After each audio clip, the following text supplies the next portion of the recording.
Hello and welcome to the third installment of the new series that I have been doing on this channel, where I take a look back at each MCU phase and I rank each and every movie in each phase. And then what I'll do is I'll rank which was the very best MCU phase and what was the best MCU film.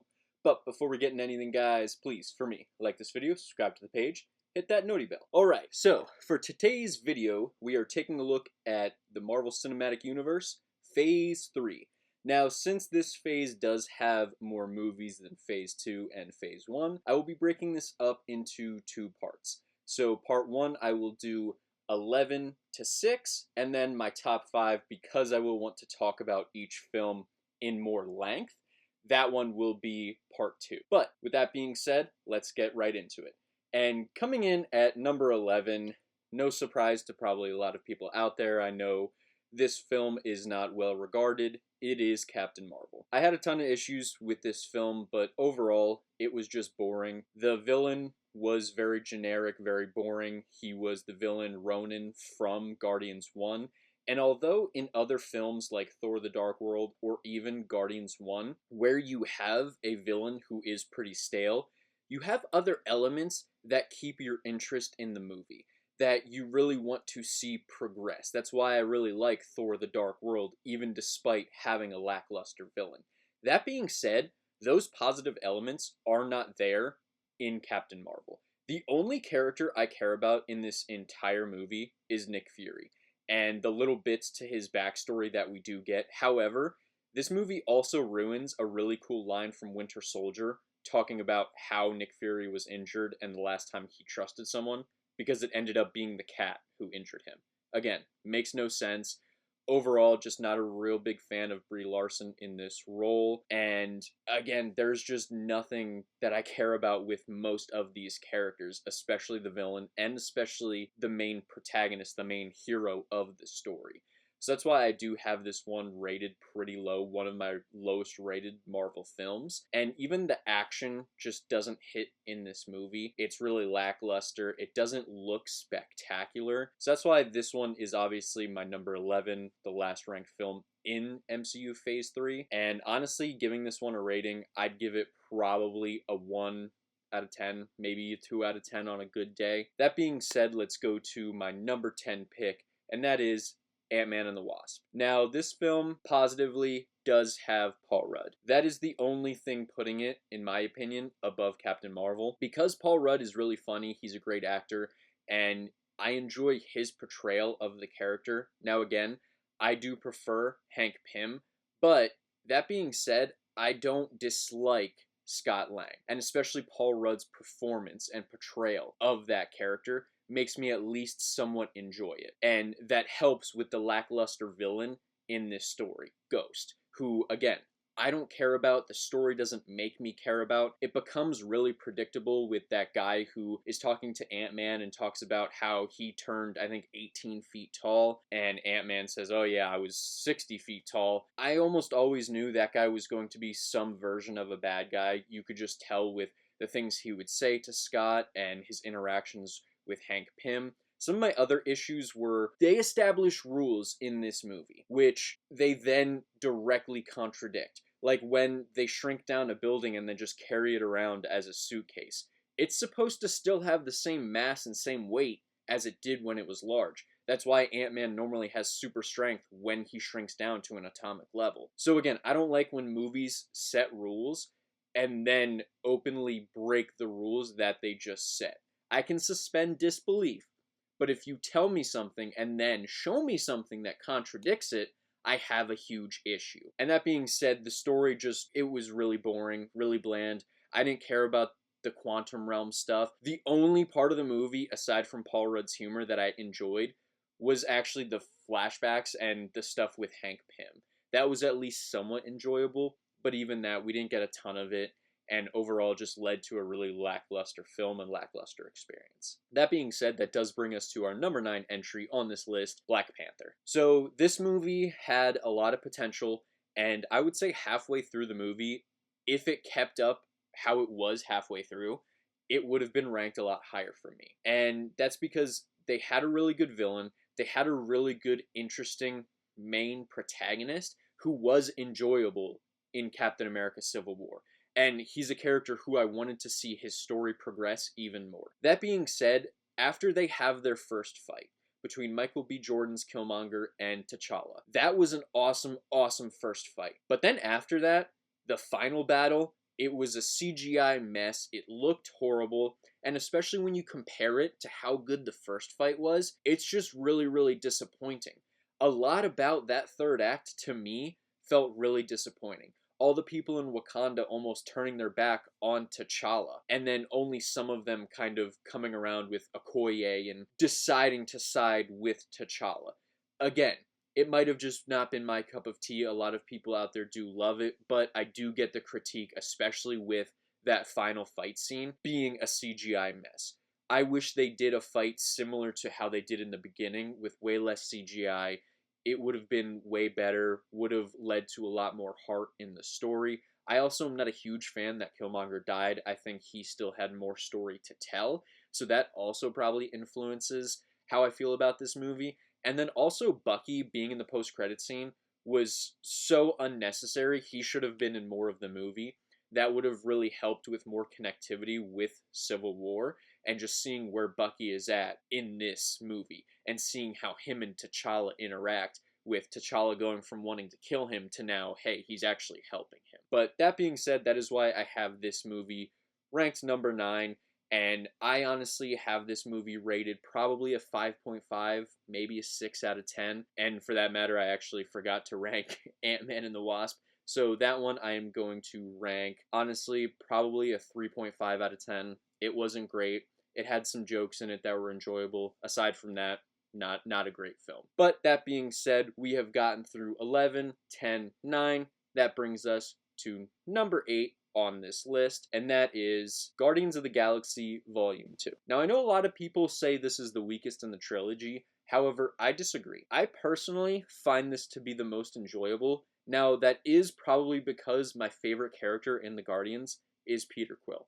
I love Chris Pratt. I think he's amazing. I think he's hilarious. His relationship with Gamora is probably the thing I find most interesting about this series of films. That's partially why I don't like the third one, just because it's a different Gamora, and obviously James Gunn didn't really have a say in that. But still, the way that they progress Gamora and Peter Quill in this movie is really great. It's really organic. I love seeing the backstory of where Ego is Peter Quill's father, and then you find out that Ego actually is the one who killed Peter's mother, and then Peter has to, in real time, deal with that and deal with his father being someone who he admires and he wants to help and work with, to now this is the person who literally killed my mom and put me on this path to so much pain. And Yondu is the one who actually saved me from that. And we do get the really cool moment of Yondu sacrificing himself, the Ravengers having that funeral for Yondu, him redeeming himself. That's all the positives. The action was okay in this movie. It wasn't great. It wasn't horrible.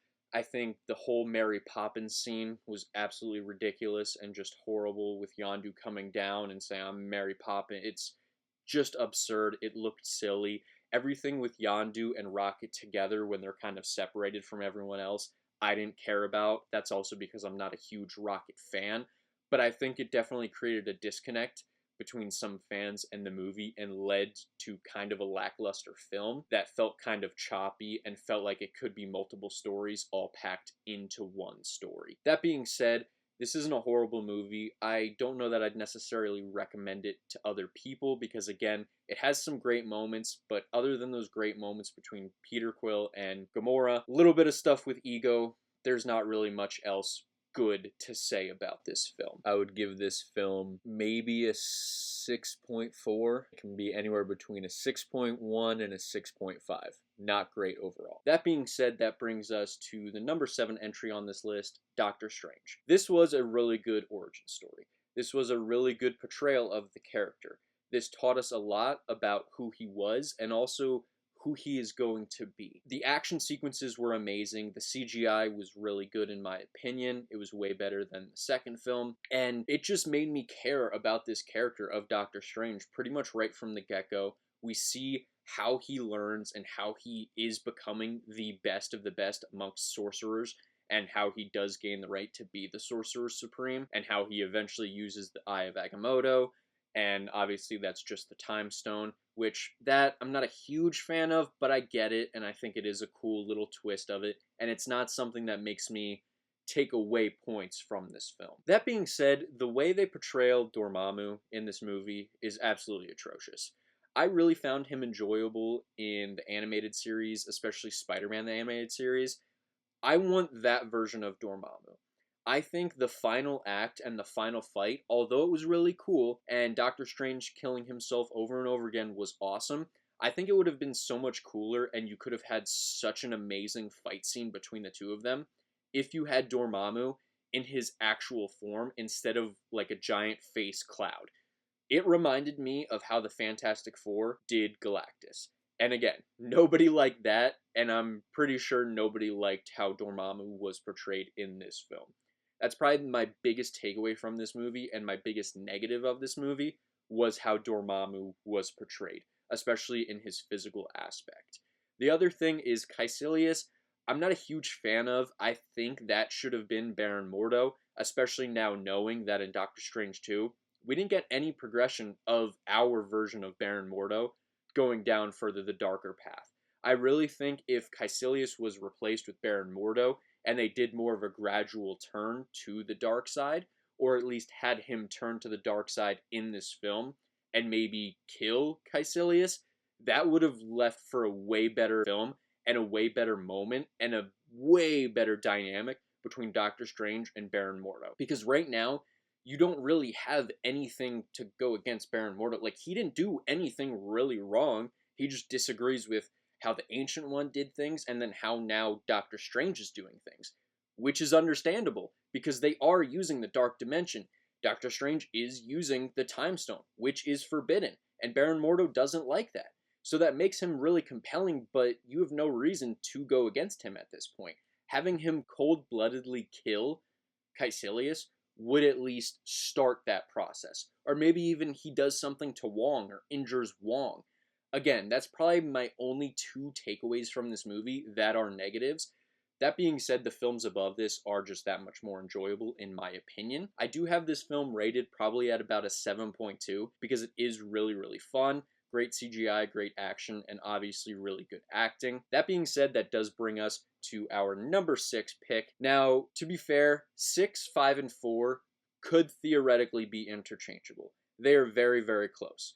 But for now, I have at number 6, Thor Ragnarok. This was a totally different spin on the character, bringing in a lot more humor, which in some moments it hit great, in some moments it took away from the character. And to me, I think that's why I actually took points away for this movie, because of the moments where it took away from the character of Thor. And instead of having a badass moment, we made a joke out of him. Now, this movie does do a lot of things really cool, like how Odin passes away, explains about Hela breaking Mjolnir in such an amazing moment. And then you have Thor versus Hulk. If anyone thinks Hulk won that fight, they need to go watch it again because Thor is the clear winner and Hulk only ended up winning because the Grandmaster intervened. But that being said, it was an awesome fight. And then we obviously get Hela taking over Asgard, killing a bunch of people, the Asgardians, the Warriors 3. I personally wish Lady Sif was in this movie. That does have or create a slight disconnect, and Jane Foster as well. But again, that's real world stuff, why they couldn't be in the film or decided not to. That being said, it does take away at least a little bit from the movie. But the other aspects of this movie that I really do enjoy is the whole concept of Thor thinking he needs Mjolnir for his power, but then Odin explaining to him, you're not the god of hammers. You're the god of thunder. You are Thor. And then you have that amazing moment where Hela is asking him, what are you the god of? And Thor goes to his dad and says, I'm not as strong as you. And Odin looks at him and says, no, you're stronger. That moment is just amazing. And then he calls down the giant bolt of lightning, goes down on the bridge, has that amazing fight sequence where he takes down a bunch of the enemies. Obviously, they create Ragnarok. And that's a really cool twist on the story because I wasn't sure they were going to actually destroy Ragnarok.